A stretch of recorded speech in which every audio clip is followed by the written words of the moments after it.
बेटा मैंने अपनी पिछली वीडियोस में आपको बायो-सेवर्ट नियम के अनुप्रयोग पढ़ाए थे, जिसमें से 2 मैंने आपको पढ़ाए थे और ये तीसरा वृत्ताकार धारावाही कुंडली की अक्ष के अनुदिश चुंबकीय क्षेत्र जो है ये आपको बोला था कि आपने खुद करना है, पर कुछ बच्चों को इसका डायग्राम क्लियर नहीं हुआ, तो ये डायग्राम मैं एक्सप्लेन कर देती हूँ, उसके बाद नेक्स्ट टॉपिक करेंगे। ये डायग्राम है, तो इस डायग्राम में ये है एक वृत्ताकार कुंडली जिसकी त्रिज्या क्या है a। इसमें I धारा प्रवाहित हो रही है इस डायरेक्शन में, ठीक है। और ये जो कुंडली का केंद्र है O, इससे x दूरी पर यहाँ पर बिंदु P है जिस पर हमें चुंबकीय क्षेत्र की तीव्रता ज्ञात करनी है। अब हमने जैसे कि हर एक डेरिवेशन में हमने किया, तार थी तो तार को छोटे छोटे टुकड़ों में हमने डिवाइड किया, मान लिया एलिमेंट्स में मान लिया, तो इसी तरीके से कुंडली को छोटे छोटे एलिमेंट्स में डिवाइड किया हुआ मान लिया कि छोटे छोटे एलिमेंट्स से मिलकर बना है। तो ए बी जो है एक ऐसा ही छोटा सा एलिमेंट है जिसकी लंबाई है a, और इस जो एलिमेंट है इसकी P बिंदु जिस पर हमें चुंबकीय क्षेत्र निकालना है उससे दूरी जो है वो है r।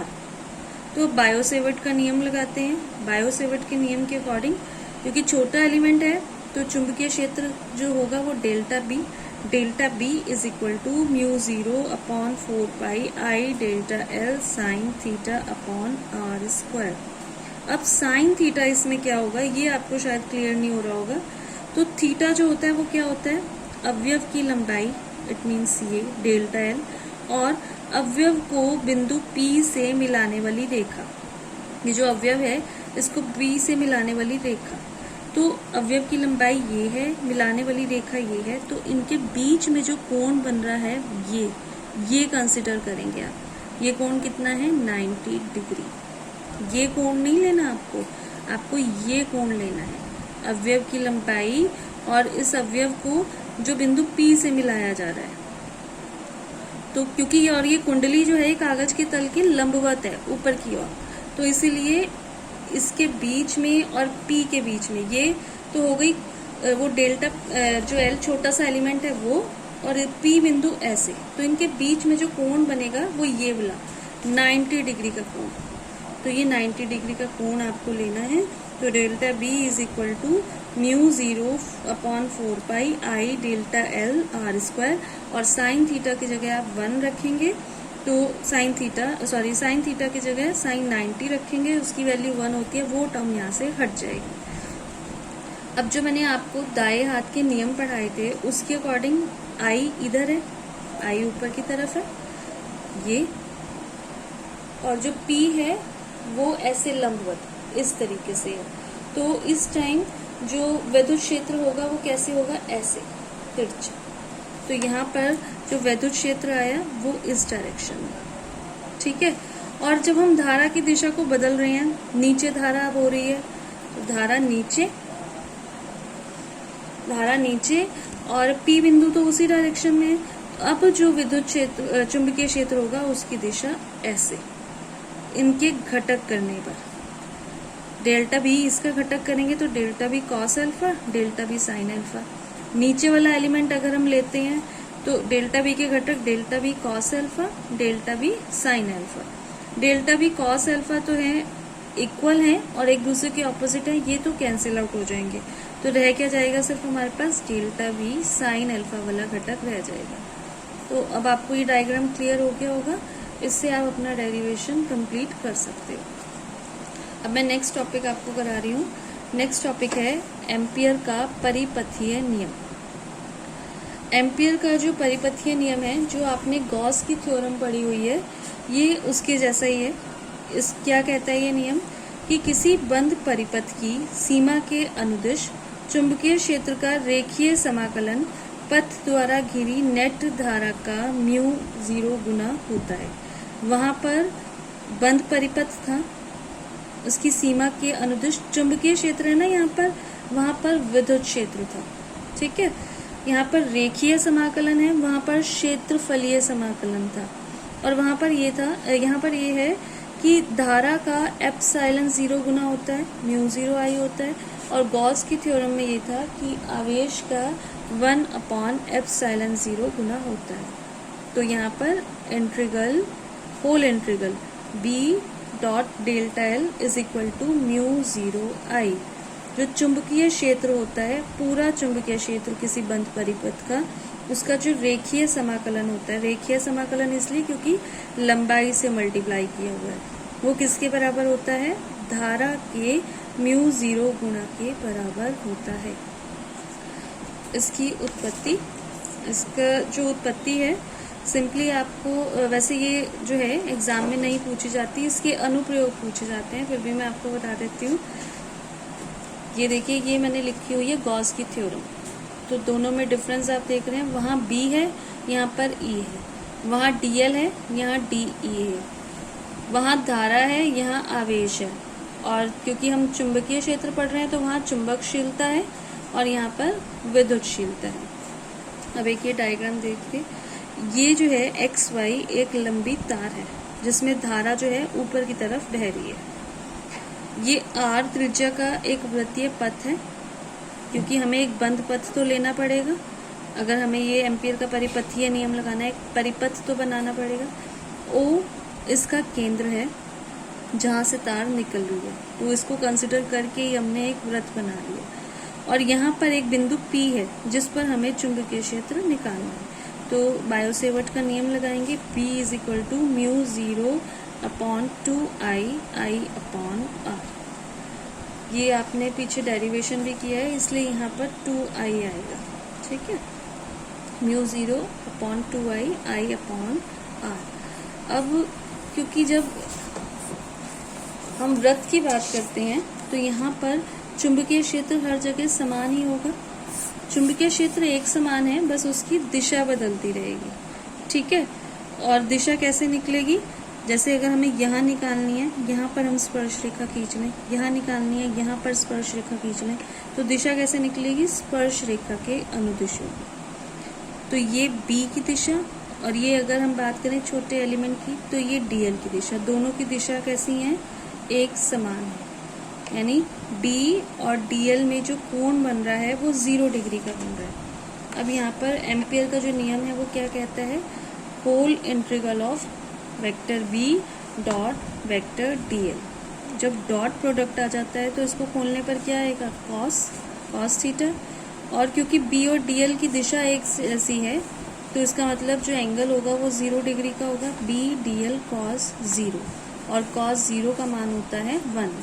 तो B whole integral of DL तो लंबाई है, छोटी सी लंबाई। और अगर हम वृत्तीय पथ की बात कर रहे हैं तो वृत्तीय पथ की लंबाई क्या होती है? वृत्त की परिधि मतलब 2πr, क्योंकि हमने ये r त्रिज्या का वृत्त कंसिडर किया है। तो इंटीग्रल DL की जगह हम क्या रख सकते हैं? 2πr। और B का मान जैसे कि ऊपर है mu 0 upon 2πI upon R, और DL इंटीग्रल ऑफ DL का मान 2πr। 2πr से 2πr कैंसिल आउट, तो म्यू B इंटीग्रल DL किसके इक्वल आ गया? म्यू 0I के।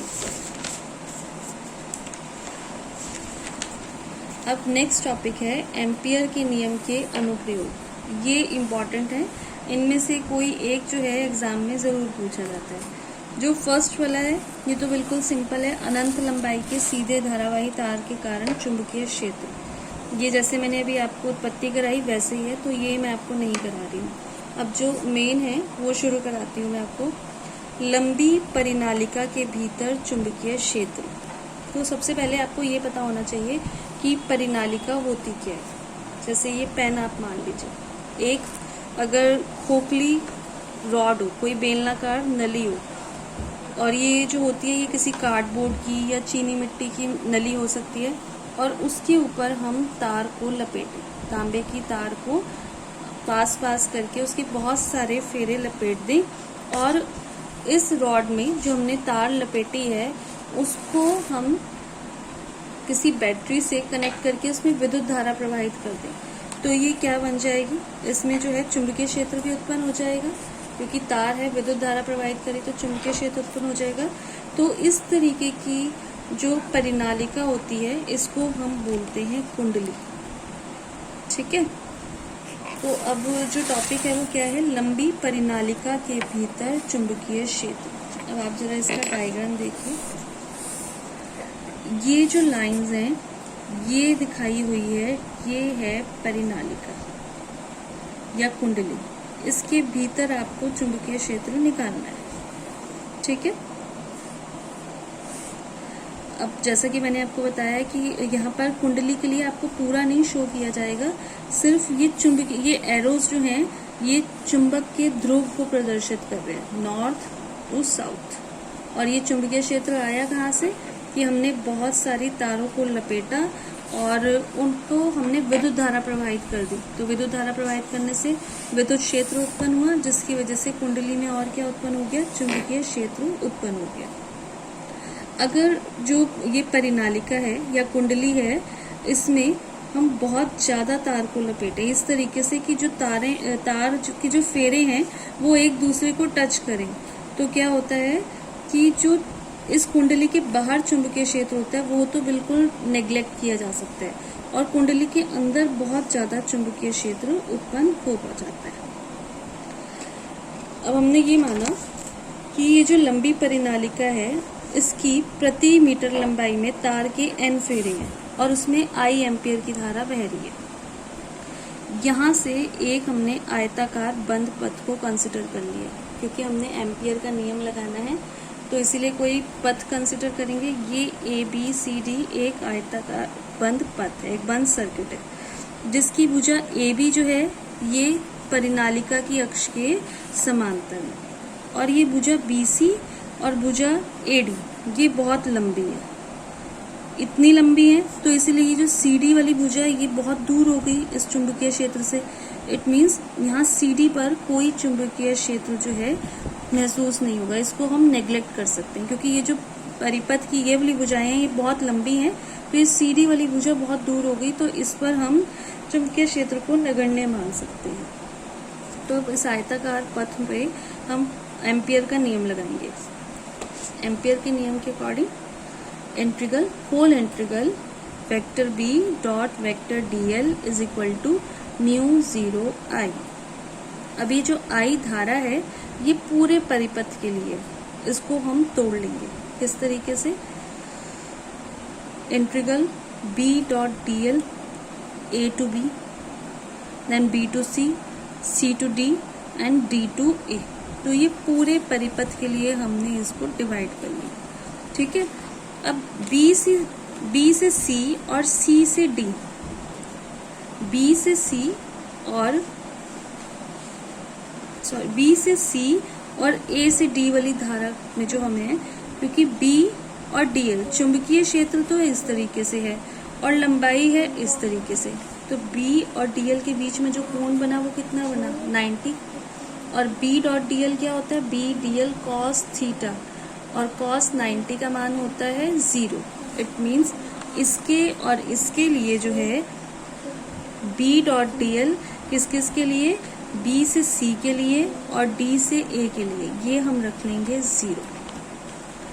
और दूसरी चीज एक ये हमारे पास ये रह गया C से D के लिए। अब C से D के लिए ये C से D, ये मैंने आपको बताया कि ये वाली भुजा जो है आयताकार पथ की ये बहुत दूर है चुंबकीय क्षेत्र से, तो यहाँ पर B नेग्लेक्ट किया जा सकता है, तो यहाँ पर भी B 0 हो गया। तो इसका मतलब ये वाली टर्म 0, ये टर्म 0 और ये टर्म 0, बचा क्या, सिर्फ A to B vector B dot vector DL, ठीक है।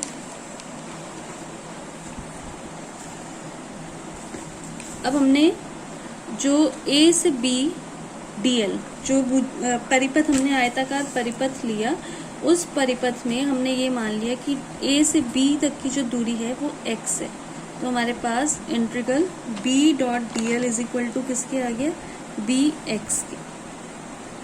हमने स्टार्टिंग में लिया था कि जो परिनालिका है उसमें प्रति एकांक लंबाई में फेरों की संख्या है n, तो x अगर हमने यहाँ पर लंबाई ली तो x लंबाई में जो फेरों की संख्या हो जाएगी वो कितनी हो जाएगी, nx हो जाएगी। एकांक लंबाई में n है फेरों की संख्या, तार जो हमने लपेटी हुई है कुंडली बनाने के लिए वो एकांक लंबाई में अगर n है तो x लंबाई में कितनी हो जाएगी, nx। और अगर प्रत्येक फेरे में धारा I 0 है तो टोटल जो धारा हो जाएगी I वो किसके बराबर हो जाएगी, NXI0।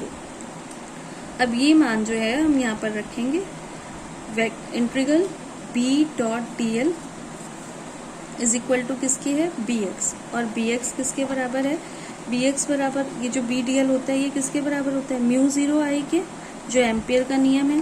तो bx is equal to mu 0 और I का मान NXI0, x से x कैंसिल आउट, b का मान म्यू 0 NI0। इसका मतलब अगर बहुत लंबी परिनालिका हो, जैसे कि हमने डेरिवेशन में लिया था स्टार्टिंग में कि लंबी परिनालिका के भीतर चुंबकीय क्षेत्र, तो वो किस पर निर्भर करता है, वो निर्भर करता है तार के फेरों पर और धारा के मान पर निर्भर करता है। अब इसमें एक ये फॉर्मूला दिया हुआ है, इसका डेरिवेशन नहीं आपको करना, ये कुछ इसी फॉर्मूले से रिलेटेड स्पेशल केसेस हैं जो एग्जाम में कई बार पूछ लिए जाते हैं। तो ये क्या है कि माना किसी परिनालिका जिसकी लंबाई L मीटर है, जिसमें तार के N फेरे हैं, I एम्पियर की धारा है, तो ये परिनालिका यहाँ पर सिर्फ परिनालिका शो की हुई है। परिनालिका के भीतर कोई बिंदु P है। अब यहाँ पर हमें चुंबकीय क्षेत्र का मान निकालना है। ये स्टार्टिंग पॉइंट, यहाँ से जो एंगल है वो है θ1 स्टार्टिंग पॉइंट से, ठीक है, और यहाँ एंड पॉइंट से जो एंगल है वो है θ2। देन जो फॉर्मूला होगा वो होगा B is equal to mu 0 NI/2 cos θ1 minus cos θ2। ये फॉर्मूला आपको एज इट इज याद करना है, जहाँ पर N जो है वो क्या है, कैपिटल N, क्योंकि कैपिटल N क्या है, तार के फेरे, अपॉन L क्या है, लंबाई, तार की लंबाई। अब इसमें दो केस हैं। फर्स्ट केस, यदि परिनालिका अनंत लंबाई की हो, ठीक है, तो अनंत लंबाई का मतलब क्या है कि लंबाई बहुत ज़्यादा है, व्यास को हम नेग्लेक्ट कर सकते हैं। तो अगर लंबाई बहुत ज़्यादा होगी तो ये जो θ1 वाला कोण होगा वो नियर अबाउट क्या होगा, 0 हो जाएगा। ये लंबाई जैसे जैसे बढ़ती जाएगी, ये वाला जो कोण है, आप दूर से अगर इसे लेकर आए इस तरीके से, इस तरीके से, इस तरीके से, तो इस थीटा कोण का मान क्या होता, θ1 वाले कोण का मान क्या होता जाएगा, कम होता जाएगा, नियर अबाउट 0 हो जाएगा। और ये वाला जो कोण है θ2 वाला कोण, ये धीरे धीरे बढ़ता जाएगा अगर परिनालिका बहुत लंबी है, ये 0 के इक्वल होता जाएगा, और ये θ2 जो है ये किसके इक्वल हो जाएगा, पाई के इक्वल। तो अब ये मान रखेंगे, θ1 0, θ2 पाई, तो cos θ1, cos 0 का मान 1 होता है, cos पाई का मान -1 होता है। तो ये जब हम मान रखेंगे 1 माइनस -1, 1 प्लस 1 2 हो जाएगा, 2 से 2 कैंसिल आउट, तो B का मान क्या आएगा, म्यू 0 NI, न्यूटन पर एम्पियर मीटर, अगर परिनालिका बहुत लंबी है तो।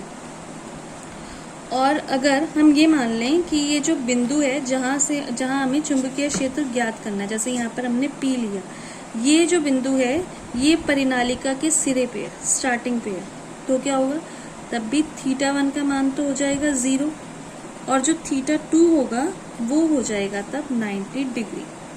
तो उस टाइम जो B का मान आएगा वो आएगा म्यू 0 NI/2। इसका मतलब बहुत लंबी अगर परिनालिका होती है तो उसके सिरों पर जो चुंबकीय क्षेत्र है वो केंद्र के सापेक्ष आधा होता है। ये वाला जो है ये तो है केंद्र के लिए अगर परिनालिका बहुत लंबी हो, और ये वाला कब है, ये है परिनालिका के सिरों पर। तो सिरों पर जो चुंबकीय क्षेत्र होता है वो केंद्र के सापेक्ष आधा होता है। जैसा कि मैंने आपको बताया भी था, ये परिनालिका जब बहुत लंबी है तो बीच में तो चुंबकीय क्षेत्र नियर अबाउट एक समान होगा और बहुत ज़्यादा होगा, और यहाँ पर फिर साइडों में जो चुंबकीय क्षेत्र का मान होगा वो कम होता जाता है। अब नेक्स्ट टॉपिक है धारावाही टॉरॉइड परिनालिका के कारण चुंबकीय क्षेत्र। ये टॉपिक आपने खुद करना है, मैं सिर्फ आपको टॉरॉइड एक्सप्लेन कर देती हूँ कि टॉरॉइड होता क्या है। तो टॉरॉइड होता है एक वृत्ताकार खोखला छल्ला जिस पर किसी तार के अत्यधिक फेरे पास पास सटाकर लपेटे जाते हैं। वृत्ताकार छल्ला समझ लीजिए, या इस तरीके से आप एक बैंगल समझ लीजिए। बैंगल पर अगर हम बहुत सारी तारों को लपेटें, सारी तारों के फेरे बनाकर लपेटें, तो उसको क्या कहा जाता है? उसको कहा जाता है टोरॉइड। ये भी इम्पॉर्टेंट टॉपिक है, ये मुश्किल नहीं है, बिल्कुल इजी टॉपिक है। तो इसमें आपने क्या निकालना है? टोरॉइड की क्रॉड के भीतर चुंबकीय क्षेत्र। अब ये वर्ड आपने वैसे 10th क्लास में पढ़ा है, तो इसको भी मैं एक्सप्लेन कर देती हूँ कि क्रॉड क्या होती है। जैसा कि मैंने आपको परिनालिका बताया कि अगर एक खोखली आयताकार कुंडली हम लेकर उसके ऊपर हम तार के लपेटे मारें, तो ये क्या बन जाएगा? ये कुंडली की फॉर्म में बन जाती है। अब अगर इसमें हम विद्युत धारा प्रवाहित करें, तो विद्युत क्षेत्र के साथ साथ इस कुंडली में चुंबकीय क्षेत्र भी उत्पन्न हो जाता है। चुंबकीय क्षेत्र बढ़ाने के लिए, जैसे मैंने बताया कि ये जो आयताकार या जो भी ये कुंडली होती है, ये अंदर से खोखली होती है। अगर हमें चुंबकीय क्षेत्र को बढ़ाना है, तो इसके अंदर हम कोई कच्चे लोहे या इस्पात का कोई एक रॉड रख देते हैं। तो इससे क्या होता है कि जो कुंडली का चुंबकीय क्षेत्र होता है वो बढ़ जाता है। तो जो अंदर रखा हुआ पदार्थ होता है, जो हम रखते हैं चुंबकत्व बढ़ाने के लिए, उसको बोला जाता है क्रॉड। ठीक है, तो एक तो आपको निकालना है टोरॉइड की क्रॉड के भीतर चुंबकीय क्षेत्र। ये देखिए, ये टोरॉइड है। टोरॉइड मतलब एक जैसे बैंगल है, बैंगल के ऊपर तार को लपेटा हुआ है, तो इसके भीतर क्रॉड है। क्रॉड पर आपको चुंबकीय क्षेत्र निकालना है, यहाँ पर P बिंदु पर। क्लियर है? और एक आपको निकालना है टोरॉइड के बाहर चुंबकीय क्षेत्र। ये टोरॉइड है, ये टोरॉइड है, इसके बाहर Q पॉइंट पर आपको चुंबकीय क्षेत्र निकालना है। साथ ही एक है टोरॉइड द्वारा घिरे रिक्त स्थान। ये जो टोरॉइड द्वारा घिरा हुआ ये रिक्त स्थान है, यहाँ पर भी चुंबकीय क्षेत्र निकालना है। यहाँ पर वैसे शून्य होता है। तो ये वाला टॉपिक आपको खुद करना है, बिल्कुल इजी टॉपिक है। कोई कुछ डाउट होगा तो आप मुझसे क्लियर कर लेना। अब बाकी इससे आगे का जो टॉपिक है वो नेक्स्ट ही करेंगे।